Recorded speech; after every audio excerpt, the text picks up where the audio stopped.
తెలంగాణ మహారాష్ట్ర సరిహద్దుల్లో పెన్గంగా మహోగ్ర రూపం దాల్చింది. అంతకంతకు ప్రవాహం పెరగడంతో రెండు రాష్ట్రాల మధ్య రాకపోకలు నిలిచిపోయాయి. జైనద్ మండలం ఆనందర్ మహారాష్ట్ర దిగ్రాస్ మధ్యనున్న బ్రిడ్జ్ పై నుంచి వరద పరవళ్లు తొక్కుతుండగా తెల్లవారుజాము నుంచే వాహనాల రాకపోకలు నిలిపివేశారు.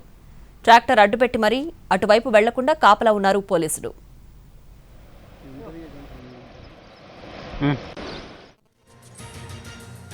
ఆదిలాబాద్ జిల్లాలోని పెన్గంగా ప్రవాహం వరదల ప్రభావానికి సంబంధించిన పూర్తి సమాచారాన్ని మా ప్రతినిధి సారంగపాణి అందిస్తారు.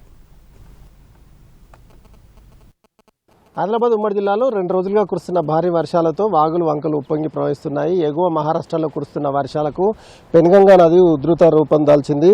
ఉగ్ర రూపం దాల్చిన పెన్గంగా పంట పొలాలను సైతం కొన్ని చోట్ల ముంచెత్తుతుంది. ప్రస్తుతం మనం తెలంగాణ మహారాష్ట్ర సరిహద్దు ఆనంద్పూర్ బ్రిడ్జి వద్ద ఉన్నాం. ఈ బ్రిడ్జి పూర్తిగా నిండిపోయి తెలంగాణ ఇటువైపు ఆనందపూర్, అటువైపు మహారాష్ట్రలోని దిగ్రాస్ మధ్య రాకపోకలు పూర్తిగా నిలిచిపోయాయి. ఉదయం నుంచి ఈ పరిస్థితి కొనసాగుతున్నట్లుగా తెలుస్తుంది. ప్రస్తుతం మనం చూసుకోవచ్చు పెన్గంగా ప్రవాహం అంతకంతకు పెరిగిపోతుంది. అటు డొల్లార వద్ద సైతం పెన్గంగా ప్రవాహం పెరుగుతున్న నేపథ్యంలో మరి కాస్త పెరిగితే గనక పెండల్వాడతో పాటు ఇక్కడున్న ఆనందపూర్ పంట పొలాలు ఏవైతున్నాయో బ్యాక్ వాటర్ మూలంగా పూర్తిగా పంట పొలాలు నీట మునిగే ప్రమాదం అయితే ఉంది. మరో 2 రోజుల పాటు ఇదే విధమైన వర్షాలు కురిసే అవకాశం ఉన్న నేపథ్యంలో అధికార యంత్రాంగం అలర్ట్ అయింది. ఎక్కడ వాగులు వంకల వైపు ఎవరు వెళ్ళొద్దు అని ఇప్పటికే సూచన చేశారు. దీంతోపాటు ఈరోజు ఆదిలాబాద్ జిల్లాలో విద్యా సంస్థలకు సైతం సెలవు ఇచ్చారు. ఇక్కడ పోలీసులు మనకు అందుబాటులో ఉన్నారు, వారితో మాట్లాడించే ప్రయత్నించి సార్ చెప్పండి, ఎప్పటి నుంచి వస్తుంది, ఎంతమంది సెక్యూరిటీ ఉన్నారు, ఏమి? నిన్న రాత్రి 2 గంటల నుంచి ఉధృతి పెరుగుతున్నది ఇంకంగది. ఇది మా పై అధికారుల ఆదేశాల అనుసారం మాకు బందోబస్తు ఇక్కడ నియమించారు. అటు ఎవరిని రాణిస్తలేము, మీరు జాగ్రత్త ఉండాలా, మీ ఇళ్ళ నుండి బయటకు వెళ్ళకండి అని పై సూచనల మేరకు మేము పాటించాలని చెప్పేసి ట్రాక్టర్ అడ్డుపెట్టి అక్కడ ట్రాక్టర్ మేము అడ్డు పెట్టేసినాము. ఏ వెహికల్స్ రానియకుండా ఇక్కడ వచ్చిన వాడితే ప్రాబ్లం అవుతాయని చెప్పేసి ఉద్దేశంతో ఎవరు రాణిస్తలేము. ఏం పరిస్థితి? పంట పొలాలు ఈ సోయా పత్తి పంటలు మునిగినట్టే సార్. ఇంకేంటంటే బ్యాక్ వాటర్ పెరుగుతుండడంతో దాదాపు చేనులలో నీళ్ళు వచ్చేసి దాదాపు పంట పొలాలు ఇది అయిపోయినట్టే. ఇంకోటి ఏంటంటే ఈ ఫ్లడ్ దీంతో ఆగడం కాదు, ఇంకా పెరిగే అవకాశం ఎక్కువ ఉంది. పెరిగే అవకాశంతో ఇంకా బ్యాక్ వాటరు నదీ ప్రవాహం ఎక్కువతో మాకు బ్యాక్ వాటర్ ఎక్కువ వచ్చేసి చేనులలో నీళ్లు కూడా ఎక్కువ వస్తున్నాయి సార్. ఇప్పుడు ఇందులో మోటార్లు ఇట్లా ఉండేనా, అవన్నీ కొట్టుకుపోయినాయి?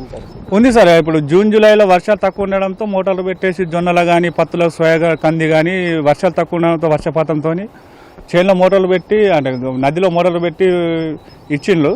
ఇప్పుడు సడన్గా వాటర్ రావడంతో అది దాదాపు మోటార్లు కూడా పోయినట్టే సార్. అది ఇంకా పొద్దుటికి ఇప్పటికి పెరుగుతుంది, ఇంకా పెరగడం ఉంది కానీ తగ్గడం ఏం లేదు సార్. పైన వర్షాలు ఉన్నాయి, వాతావరణం కూడా దాదాపు వర్షపాతం ఎక్కువ ఉంది కాబట్టి పెరిగే అవకాశం ఉంది. ప్రస్తుతం అయితే చూసుకోవచ్చు, ఇది చేనే అది పెన్గంగా నది. పెన్గంగా నది బ్రిడ్జి ఏదైతే ఉందో పూర్తిగా ఈ దిగ్రాస్ ఆనందపూర్ మధ్య రాకపోకలు నిలిచిపోయాయి. దీంతోపాటు ఆదిలాబాద్ ఉమ్మడి జిల్లాలో చాలా చోట్ల వర్షాల కారణంగా లోతట్టు ప్రాంతాలు జలమయమయ్యాయి.